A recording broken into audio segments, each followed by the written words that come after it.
guys, welcome to today's video. So I wanted to share 24 books that I want to read in 2024. So most of these books are books that have been on my TBR for a really long time. These are the books that I always say are really high on my TBR and that I really want to read, but I just haven't gotten to them, and so I really want to try and read them next year. Most of this list is fantasy. There's a bit of romance, a little bit of literary fiction, but the main focus is fantasy romance. And I'm gonna come back to this video at the end of next year and hopefully I can say I read every single one of these books, but we'll see. I'm not the best at following TBRs, but I'm gonna try and read all these books because they are books I really want to read. So the first book on this list is Caraval. This is a trilogy. I think it's very fantastical or like fairy tale-ish. I think there's some romance. It's also YA. This is a really popular fantasy series, but there are a lot of people who don't like it, but I think I'll like it. And it also ties with the next book on this list, which is Once Upon a Broken Heart. So Caraval is set before Once Upon a Broken Heart, but people say you don't have to read it first. But I really want to read it first, and I also really want to read the Once Upon a Broken Heart series. So it's my goal to read Caraval so I can then read the Once Upon a Broken Heart series. And I've been saying I've been wanting to read these series for a really long time. My mid-year freakout tag, I said I wanted to read Caraval before the end of the year, and that didn't happen. So I'm really hoping I can get to it. And yeah, there's just so much hype around these books. So many people love them. A lot of my friends really like them, and so I want to join in. And I have so much fan art from the Once Upon a Broken Heart series saved on Instagram. So much, like an insane amount. And I haven't even read the books, but I have all the fan art saved, which doesn't really make sense. But I have like a fear that if I don't save it, I'm never going to see it again. So I always save it, which is why I also hate going on the explore page on Instagram, because then like I see all this fan art that I need to look at and save. But that's just my OCD. Anyways, I went on a tangent there. Let's move on. The next book I want to read is Kingdom of the Wicked. This is also a series. There's a lot of mixed opinions about this series. Some people don't like it, some people love it. It is very popular. I really want to love this series. It's between, I've heard, a witch and a witch hunter, but I've just seen so many good things about the romance and the world, and I just really want to read this book next year, hopefully the whole series. That is very high on my TBR. I do have the first book, and so I'll possibly be reading it soon. The next book on my TBR is Crying in H Mart. I've been wanting I'm saying this every time, but I've been wanting to read this book for a really long time. I think it's a memoir. I've only read one memoir and I really want to read more, and this one has always really interested me. It's a memoir about growing up Korean American, losing her mother and forging her own identity. I feel like that's all I really need to know, and it sounds really good, so I really hope I read it next year. Next is By a Thread by Lucy Score. I've never read anything by Lucy Score. I'm a bit skeptical. Her books are so big. I also know a lot of her characters are like in their 40s, I think, so that puts me off a bit, but so many people love her books, so I am willing to give her a try. And By a Thread sounds really good. I've seen a lot of good things. I've heard the mailman character is just like perfect, and the cover is so pretty. I've seen people crying reading this book. I really want to read this book. I'll read a little bit of the synopsis. Dominic was staring at me like he couldn't decide whether to chop me into pieces or pull my hair and French kiss me. I got her fired. Okay, so I'd had a bad day and took it out on a bystander in a pizza shop. There's nothing innocent about Ali Morales. She proves that her first day of her new job in my office after being hired by my mother. Okay. I think, do they work together? Grumpy ex Sunshine maybe? Okay, next we have Mistborn by Brandon Sanderson. Generally, I really want to read a Brandon Sanderson book. He is so popular. I've picked Mistborn as the one I want to try first. I really want to get into his books. His fantasies I think are more high fantasy, but I've heard Mistborn is one of the better ones to start off with if you're going into his books. I don't know anything about this series and I don't really want to before I go into it. Yeah, that's all I really have to say about that book. I really want to explore more high fantasy and especially his books in general, because I know a lot of people really like them, and I think Mistborn is a part of a really long series. Next we have A Study in Drowning. This is a fantasy romance I only noticed a few months ago and it really intrigued me. I'll read the synopsis. Effie has always believed in fairy tales, haunted by visions of the Fairy King since childhood. She's had no choice. Her tattered copy of Angard? What in the world? I can't understand these words. Emran's epic about a mortal girl who falls in love with the Fairy King that destroys him is the only thing keeping her afloat. So when Murad's family announces a contest to design the late author's estate, Effie feels certain it's her destiny. But musty, decrepit Higher Earth Manor is an impossible task. It is so hard to read fantasy synopsises. But it sounds like rivals to lovers. Some stuff is uncovered. It sounds really good. And so I really want to read this next year. Next we have Billy Summers by Stephen King. This is the same with Brandon Sanderson, where I just want to read a Stephen King novel. And I feel like Billy Summers is the best place for me to start. It looks the most intriguing to me. I'll have to also read the synopsis for this one because I don't remember what it's about. Billy Summers is a man in a room with a gun. He's a killer for hire and the best in the business, but he'll do the job only if the target is a truly bad guy. And now Billy wants out, but first there is one last hit. Sounds very mysterious. I'm intrigued. I don't know if I like it. This isn't the type of books I typically read, but I could like it. Like, I never know until I actually read it. But I really want to get into more of Stephen King's books. I haven't read any of them. I want to get into his books. Next, The Library of Shadows. This book really intrigues me. Radcliffe Prep, the third most haunted school in the country, and no one dares stay in the library after dark. And Esty Logano enrolls with the hopes of finding her dead father. Not literally, of course. She doesn't believe in ghosts. Going to her dad's school just seems like her best hope at figuring out who he was. But then Esty meets Matteo, who is probably definitely a real ghost. And an annoying one at that. When Matteo frames Esty for the theft of a rare book from the library's secret spire and then vanishes, Esty will have to track him down or risk being expelled and leaving Radcliffe early, just like her father did. I'm pretty sure she has a romance with Matteo, and I am so excited for that. Like, a human and a ghost sounds so interesting, and the whole school dynamic and disappearances and discovering what happened to her father sounds really, really good. So I really want to read that one next year. This book is a little different from what I've been talking about previously, but Brutal Prince. I want to read this series, but firstly I have to obviously start with the first book, and this has also been on my TBR for probably over a year. This is the first book in a romance series, and I think they're a bit, not really dark romances, but like mafia romances. I've heard really, really good things. I've heard they're really fast paced. It says it's a dark mafia romance, but I think it's a bit on the lower side of the spectrum for dark romances, and I really want to give it a go. I haven't read any dark romances, I don't think. Actually, I think I've read one that was really short. I really want to give this series a go. Next we have Perfume. This is a classic, and this has been on so many TBRs on my channel, but I really want to read this book. The only reason I really haven't yet is because it's a classic and those scare me. I've read a few classics, but I haven't in a long time. I don't think I've read a single one this year.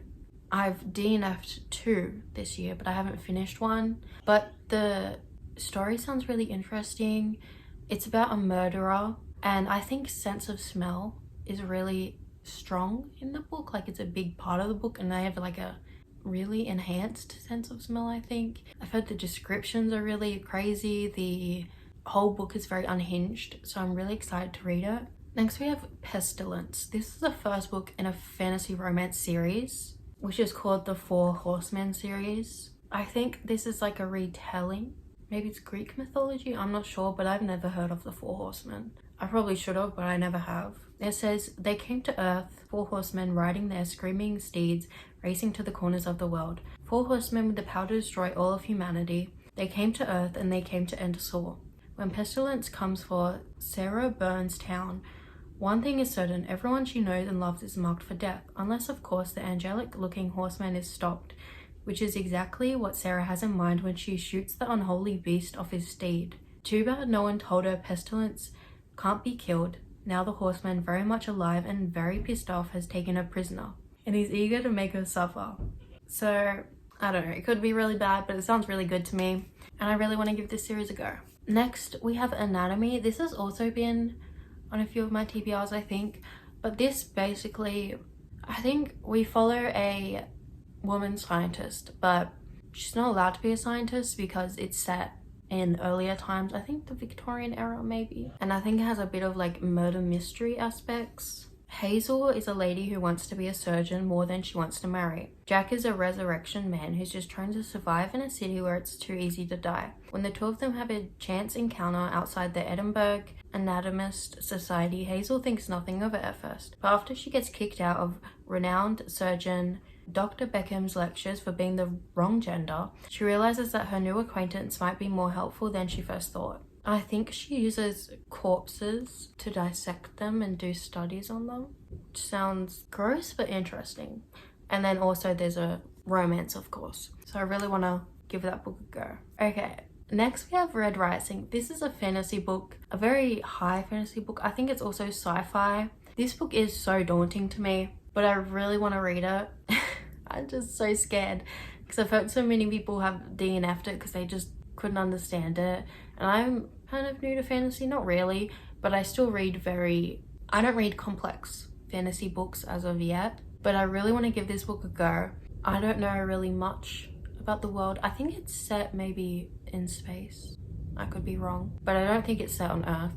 And it sounds really interesting, and it's also a series, and the reactions people have when they read those books has me really wanting to read it, so hopefully I get to that next year. Next we have One Dark Window. This is a book that's also gotten really popular lately. It's a fantasy romance, and I think it's also a duology. Elspeth needs a monster. The monster might be her. Elspeth needs more than luck to stay safe in the eerie, mist-locked kingdom of Blunder. She needs a monster. She calls him the Nightmare, an ancient merciless spirit trapped in her head. He protects her, he keeps her secrets, but nothing comes for free, especially magic. When Elspeth meets a mysterious highwayman on the forest road, her life takes a drastic turn. Thrust into a world of shadow and deception, she joins a dangerous quest to cure Blunder from the dark magic infecting it. And the highwayman, he just so happens to be the king's nephew, captain of the most dangerous men in Blunder, and guilty of high treason. Together they must gather 12 Providence cards, the keys to the cure, but as the stakes heighten and their undeniable attraction intensifies, Elspeth is forced to face her darkest secret yet. The nightmare is slowly taking over her mind, and she might not be able to stop him. That sounds so good. She has like a monster in her brain, which I've like never heard of a book with that premise, so I definitely want to read this next year. Next we have Jade City. This series has also been on my TBR for a really long time. I've also been skeptical because it's more of a high fantasy, I think. The Carroli family is one of 2 crime syndicates that control the island of Kekton. It's the only place in the world that produces rare magical jade, which grants those with the right training and heritage superhuman abilities. The Greenbone clans of honorable jade-wearing warriors once protected the island from foreign invasion, but nowadays in a bustling post-war metropolis full of fast cars and foreign money, but there's a war is what I'm getting, and there's rivals and stuff, and it sounds interesting. It's a very, very popular series, and so I really want to get into it. Next we have The Wall of Winnipeg and Me and Culty by Mariana Zapata. I really want to read more of her books. I read From Look Up With Love this year, and it's one of my favorite books. It was so good. The slow burn and everything was so good. It was just such a sweet book, and these 2 books are some of her most popular, and they're the most interesting to me. I think The Wall of Winnipeg and Me is a nanny and single father trope. Maybe it's not that. Let's take a look. The female main character is an assistant and housekeeper for the top defensive end in the National Football Organization, and then she quits, and then one of the football players, who's been very standoffish to her, asks her to come back, and then that's all I really know, but it sounds really good. And like all I know about Mariana Zapata books is they're all gonna be really sweet, really good. I'm gonna love the characters. It's It's gonna be a slow burn, like I just eat it up. And then culty. It says, when the man you worshipped as a kid becomes your coach, it's supposed to be the greatest thing in the world. It didn't take a week for 27-year-old Sal to wonder what she'd seen in the international soccer icon, why she'd ever had his posters on her wall, or ever envisioned marrying him and having super playing soccer babies. Sal had long ago gotten over the worst non-breakup in the history of imaginary relationships with a man who hadn't known she'd existed. So she isn't prepared for this version of Rena Culty, who shows up to her team's season, a quiet, reclusive shadow of the explosive, passionate man he'd once been. What can I say? I'm gonna eat this up. That's all I really need to say. And yeah. I really want to read more of her books next year. So next we have the Traveling Cat Chronicles. I think this is like a cozy fantasy or might just be literary fiction. There are a lot of, I think, Japanese translated cat fiction books that just look really cozy and sweet and just everything. They look so good and I really want to read them. I just haven't gotten to them yet. I love cats. Like, I am a cat person 100%. I adore cats. Like, they are everything to me. Like, I would love these books so much. And the Traveling Cat Chronicles is one of the most popular ones I've seen. Sometimes you have to leave behind everything you know to find the place you truly belong. Nana the cat is on a road trip. He's not sure where he's going or why, but it means that he gets to sit in the front seat of a silver van with his beloved owner. Side by side as they cruise around Japan through the changing seasons. It sounds just really sweet. It's from a cat perspective, traveling, which it's just everything and I really want to read it. Next we have Carsos Back. I love Taylor Jenkins Reid. I have read 3 of her books now and I've rated them all 5 stars. And Carsos Back is the next one I need to read. Oh my god. I think my dad's watering the garden. I'm sorry if you can hear that. This book follows a tennis player and I think Harry Soto is like an unlikable character, but by the end of it, I think you like understand her and her intentions. You get snippets of her in Malibu Rising where she's just not a great character, but I think you come to understand her in Carsos Back and I'm really interested in that story. Like I said, I just love Taylor Jenkins Reid's books and so I don't think this is going to be an exception. Next we have Rouge by Mona Awad. I haven't read any of her books and this one is the most intriguing to me. I think it's like a gothic fairy tale. It sounds a bit unhinged. That's all I really know and I don't want to know anymore going into it. Then we have Shatter Me. This series has been on my TBR for so long. I'm always thrown off from it because it's a dystopian series and I feel like, I don't know. I'm kind of scared to get into dystopian books. I read The Hunger Games. I watched The Maze Runner. All of those movies when it was popular when I was younger. And so when I think of dystopian novels now, I'm like, do I really want to read that? But Shatter Me is so popular. I've heard so many good things about the relationship and the series and just the world. So I really want to give it a go. And if I don't like it, then that's okay. But I at least want to know if I like it or not. I think the female main character can't touch people or they die, something like that, and so I'm really intrigued to see where that goes. Next I want to read Just Kids. I don't know a lot about this book but I've heard really good things. It's very popular. I think it's a literary fiction.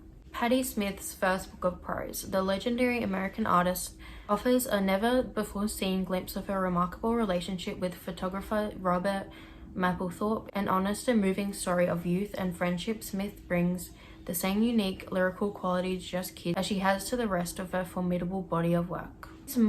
Is this fiction or non-fiction? I'm not sure, but like I said, I've heard so many good things. I've heard it's really sad, really moving, and so I definitely want to read this book next year. Lastly, I want to read Heartless. This is a fantasy romance. I think it's a fairy tale retelling. It's an Alice in Wonderland retelling, which sounds really good. Catherine may be one of the most desired girls in Wonderland and a favourite of the unmarried King of Hearts, but her interests lie elsewhere. A talented baker, all she wants is to open a shop with her best friend, but according to her mother, such a goal is unthinkable for the young woman who could be the next queen.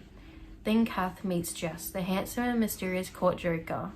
For the first time, she feels the pull of true attraction. I'm not going to go into any more. This sounds really good. I love like the magical fairy tale fantasy books. They're just They're so good and it feels like a part of my childhood. I really want to read that book next year. Those are all the books I want to read next year. Hopefully I read all of them. Fingers crossed I read all of them and enjoy them. Thank you for watching. Let me know any books you want to read next year. Bye!